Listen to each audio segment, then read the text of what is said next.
Estamos de regreso con la maestra Abed en la silla roja. Quisiera hacer un viraje ahora hacia lo comercial, Lila, si nos permites. Estas cartas, mencionaba yo hace un momento, de legisladores estadounidenses. Vimos primero casos en Texas, luego vimos otros en Florida y finalmente en el Congreso, en el Capitolio de los Estados Unidos, preocupados por el tema del TEMEC y por el tema del cumplimiento cabal de los acuerdos del TEMEC.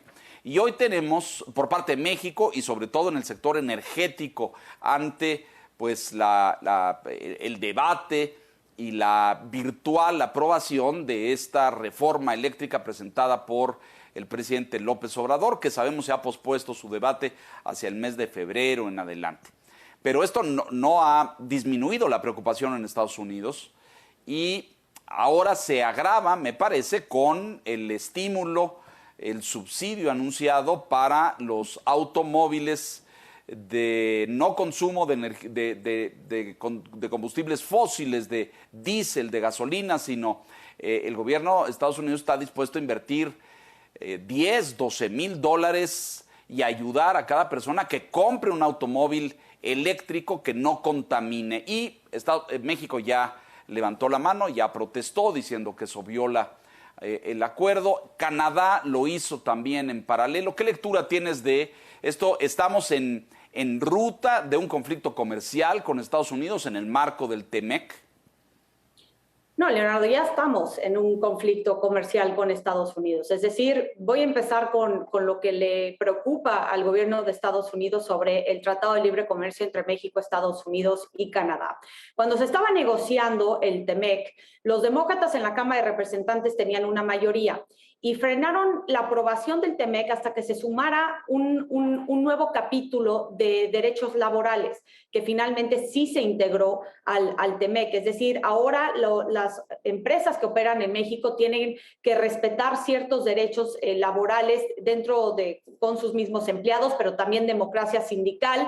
Y ahora también hay un mecanismo de respuesta rápida. Es decir, si algún trabajador denuncia o presenta una denuncia ante la Secretaría de Trabajo, ahora se van a un panel de respuesta rápida donde pueden desahogar las demandas de manera muy rápida, y de haber una cierta violación o de encontrarse culpable esa empresa, puede enfrentar sanciones, pero también se pueden frenar sus exportaciones hacia Estados Unidos y la región de América del Norte. Esto por un lado, y hemos visto cómo el gobierno de Joe Biden, no solamente por ser demócrata, pero el mismo presidente es de Scranton, Virginia, ¿no? Y en Scranton hay una comunidad, un espíritu de sindicatos que ya va, que data hace muchas décadas. Entonces, el presidente Joe Biden trae en su ADN apoyo por los sindicatos, y es algo que hemos visto como la secretaria de Comercio, la representante de comercial del gobierno de Estados Unidos, Katherine Tai, ya impuso ciertas denuncias en contra de empresas operando en México que están violando los derechos laborales. Eso por un lado. En el tema de la reforma eléctrica hay una preocupación tremenda, no solamente de las empresas estadounidenses del sector energético, sino que esto ya ha llegado hasta el Congreso de Estados Unidos, donde una gran cantidad de legisladores de ambos partidos han mandado cartas al presidente Joe Biden, pero también al embajador de Estados Unidos en México, Ken Salazar, pidiendo que le exija al gobierno de México que cumpla con las reglas que se habían establecido cuando se abrió el mercado energético en 2014 a la inversión privada. Ahora, con la reforma eléctrica, lo que está haciendo es que el Estado mexicano va a tener la parte mayoritaria de la energía, mientras el sector privado se queda con un porcentaje menor. Entonces, esto ha causado que muchas empresas pues estén denunciando la posible aprobación de la reforma eléctrica.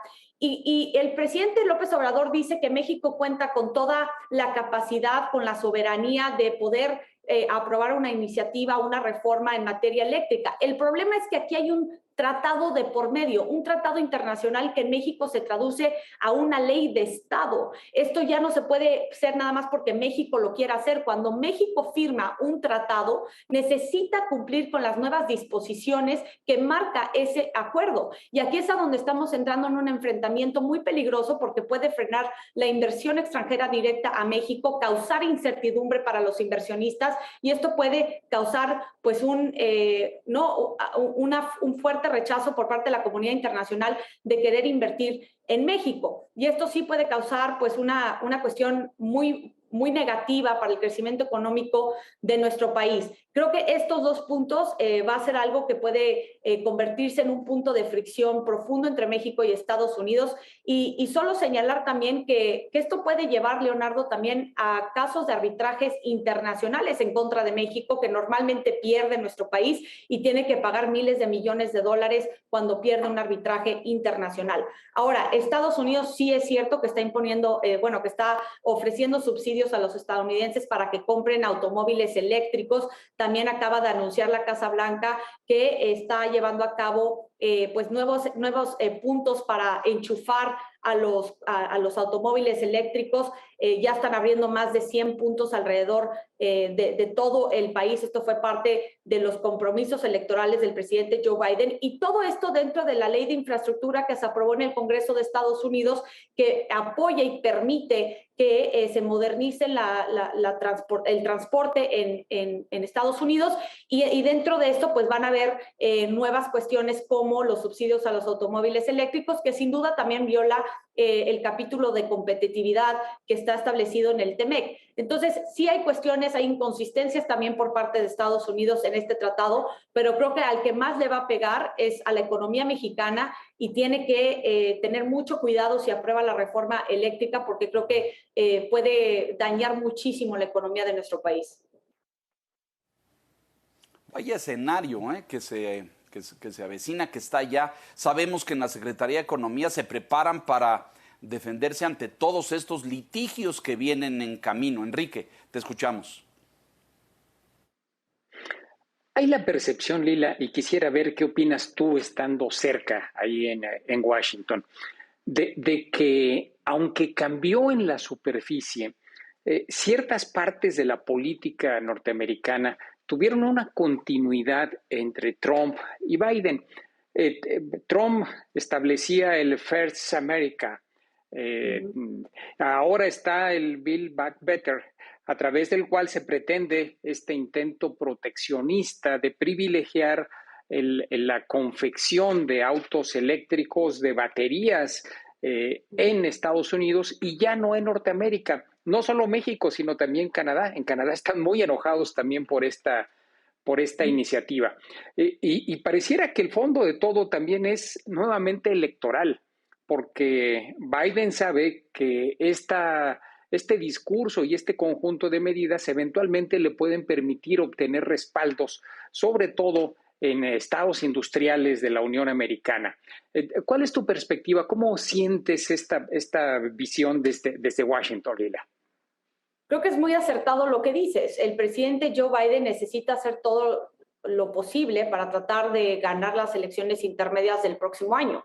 No solamente enfrenta altos índices de desaprobación, sino que también, pues debido a los altos precios del petróleo, que en Estados Unidos el galón ya está en promedio a 3, 4 dólares casi, esto ha causado que muchas personas estén en contra o no aprueben la gestión del presidente Joe Biden, pero también por los cuellos de botella en las cadenas de suministro globales ha causado que los productos en sí le cuesten más a los consumidores. Y ahora lo que está tratando de hacer el presidente Joe Biden es tratar de vender la ley de infraestructura que tanto le costó aprobar en el Congreso. Dentro de ese marco está dando los subsidios a los automóviles eléctricos con estas baterías, que también uno de los pilares fundamentales, no solamente de su política exterior, sino de la política nacional de Estados Unidos, es abatir y combatir contra el cambio climático. Y esto lo vemos con estos subsidios para que las personas cada vez más estén consumiendo menos fósiles, combustible, petróleo, y que se dirijan más hacia energías limpias y renovables. Y creo que esto forma parte también del gobierno de Joe Biden y esta es una de las medidas que está tomando. Yo creo que los republicanos, para contestar tu pregunta sobre si sigue una cierta continuidad de la era Trump, por supuesto. Estados Unidos acaba de caer dentro, la organización IDEA Internacional acaba de posicionar por primera vez a Estados Unidos como una democracia en retroceso. Esto quiere decir que la polarización que existe internamente en la política estadounidense ha causado que muchas cosas no se puedan aprobar en el Congreso estadounidense. Ya déjate tú si hay una rivalidad o una falta de consenso y negociación entre los demócratas y los republicanos.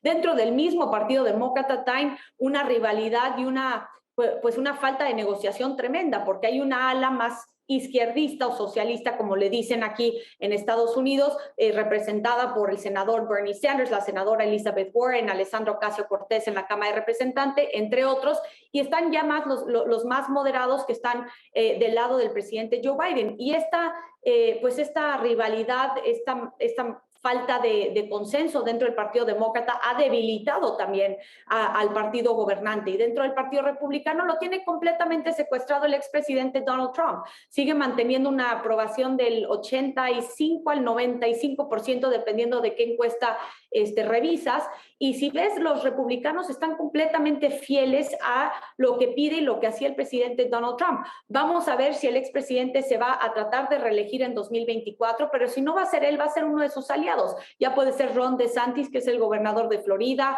o Greg Abbott, el gobernador de Texas, o alguno de los senadores que ha sido muy fiel y creyente de la política de América Primero que mencionabas.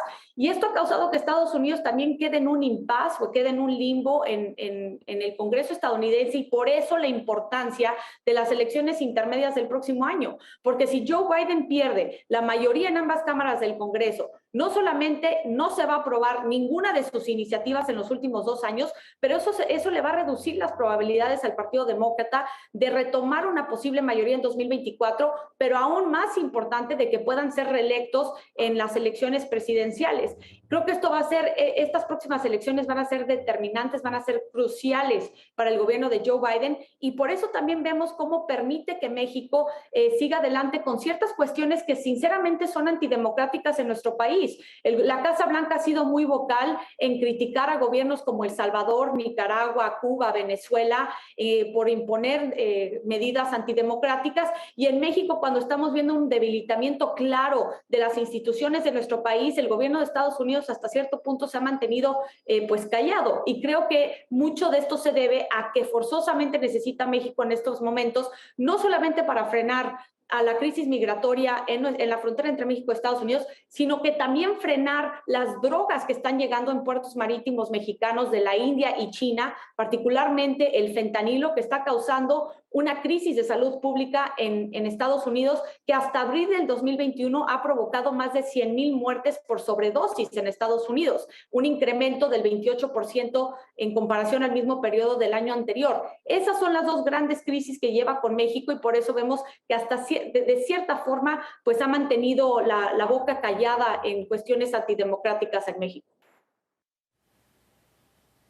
Lila, tengo la impresión, o no sé si confesarme y decir la esperanza, de que las investigaciones en torno al comité del 6 de enero en el Capitolio, los ataques, recientemente otro fallo que golpea a Trump, que lo obliga a revelar sus declaraciones de impuestos, sus declaraciones fiscales, las investigaciones en torno a los ataques, los testimonios del personal en torno a la Casa Blanca. Esta semana se escucharon, se leyeron ahí varios, que ahí puede haber un fallo negativo, que se revele lo que muchos pensamos, el profundo involucramiento de Donald Trump en los ataques y la revuelta del 6 de enero, que impida y limite su candidatura en el 2024. ¿Qué dices al respecto?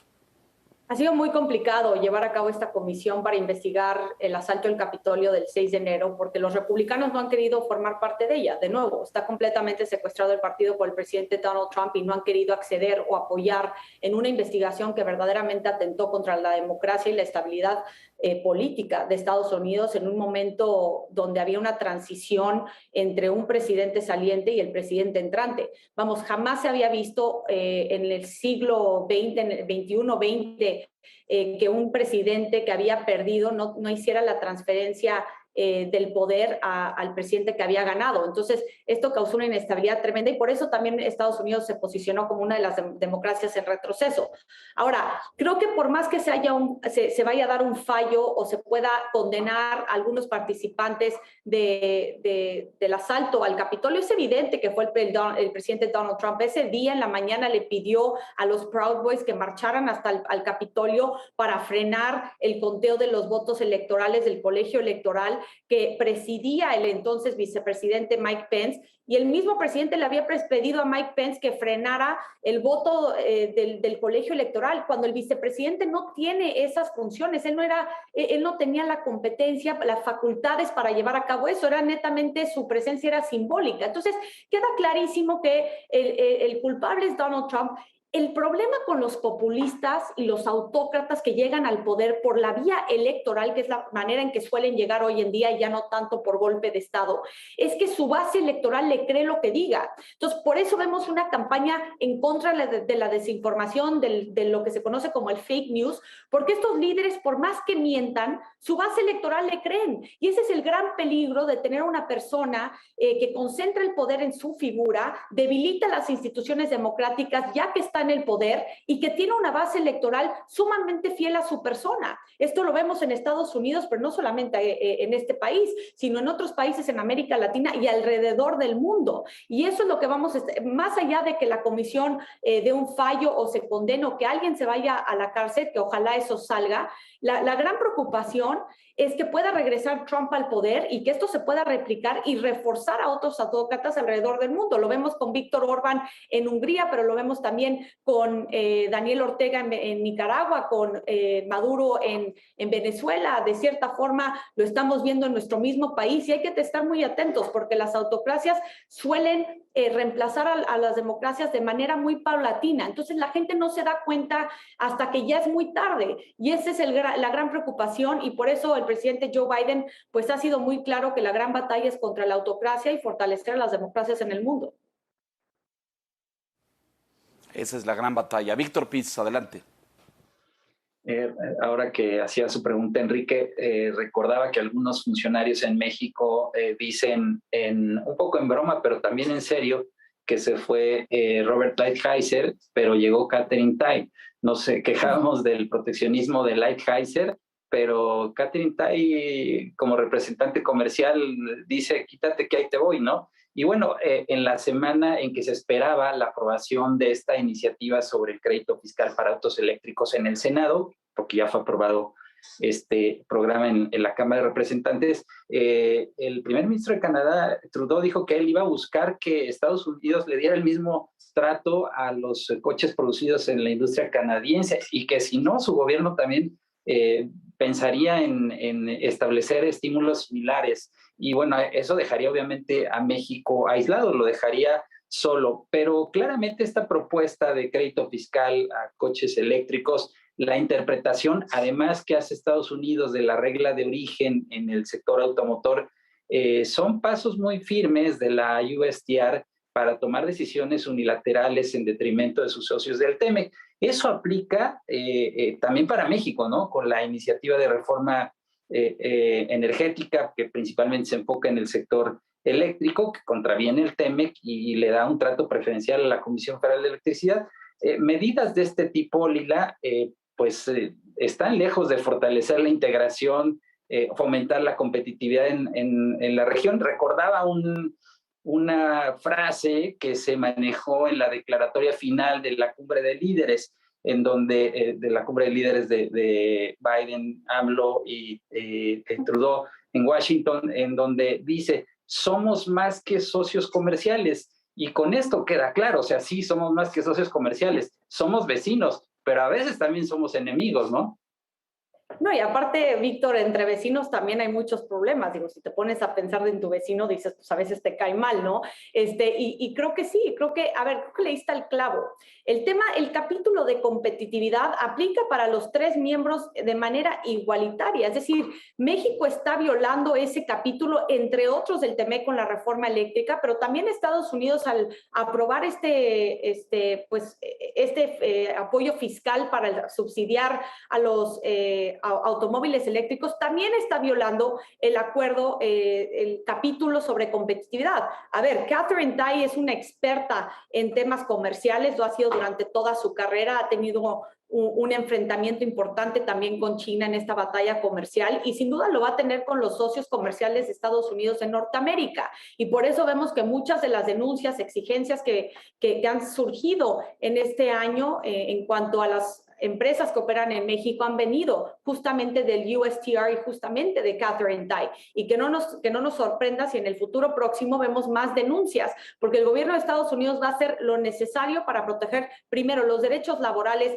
de los sindicatos en Estados Unidos, pero también de las empresas que operan en México. Y también los republicanos van a estar defendiendo a como dé lugar al sector energético. Muchos de ellos, de los legisladores que han escrito y enviado cartas al presidente Joe Biden, muchos de ellos tienden a ser del estado de Texas, donde vienen muchas de las empresas energéticas, y sin duda va a haber un problema tremendo en la relación comercial.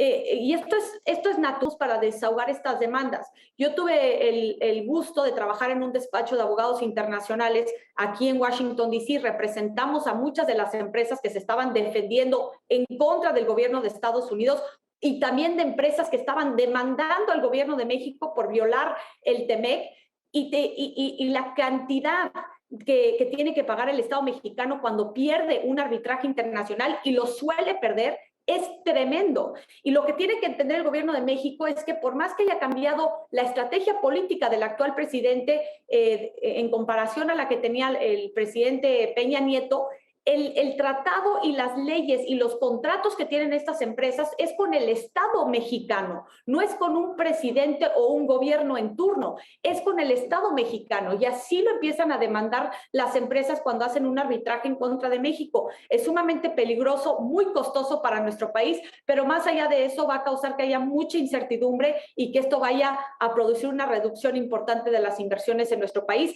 en un momento donde es clave por la recuperación económica tras la pandemia de COVID-19. Muy delicado, muy complejo.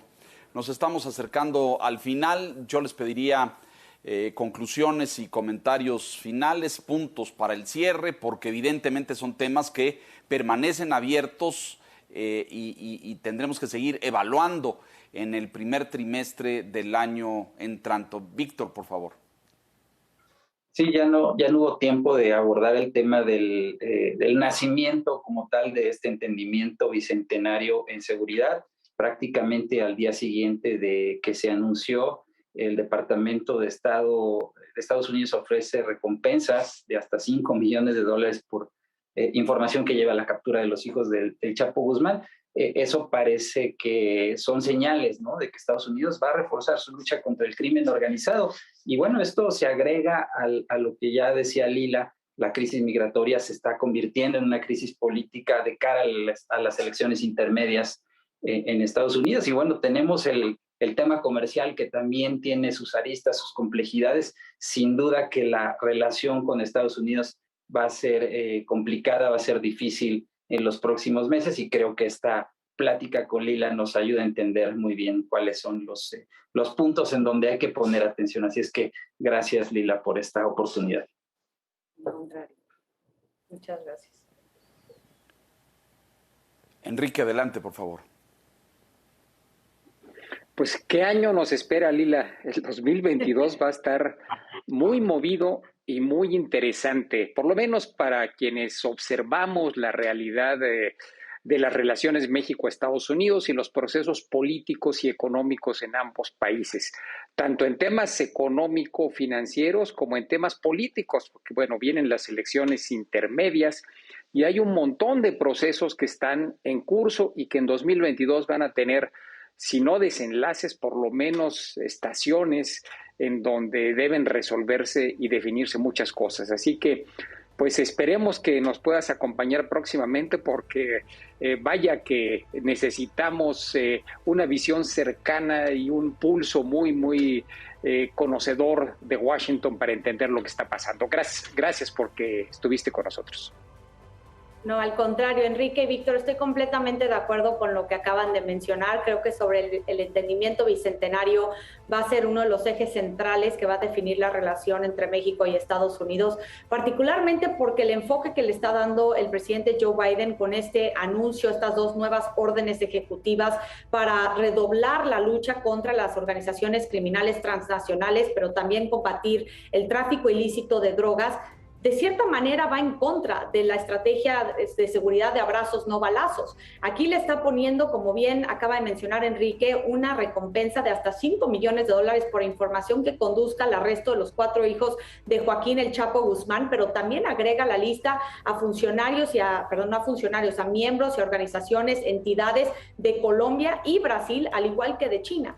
Pero para México va en contra de la estrategia de seguridad de abrazos no balazos del presidente López Obrador, que está mucho más enfocada en la prevención, y aquí vamos a ver una tensión de nuevo entre las prioridades de las agencias y las autoridades estadounidenses y las del gobierno mexicano. La guerra comercial que nos espera sin duda se va a agravar, me parece, con la aprobación inminente de la reforma eléctrica en el Congreso mexicano y pues el tema energético, de cambio climático, pero también del fortalecimiento de la democracia. Son 2 ejes sumamente importantes para la política exterior de la Casa Blanca, y creo que México va justamente en contra de la corriente y de la tendencia global que han adoptado la mayoría de los países alrededor del mundo.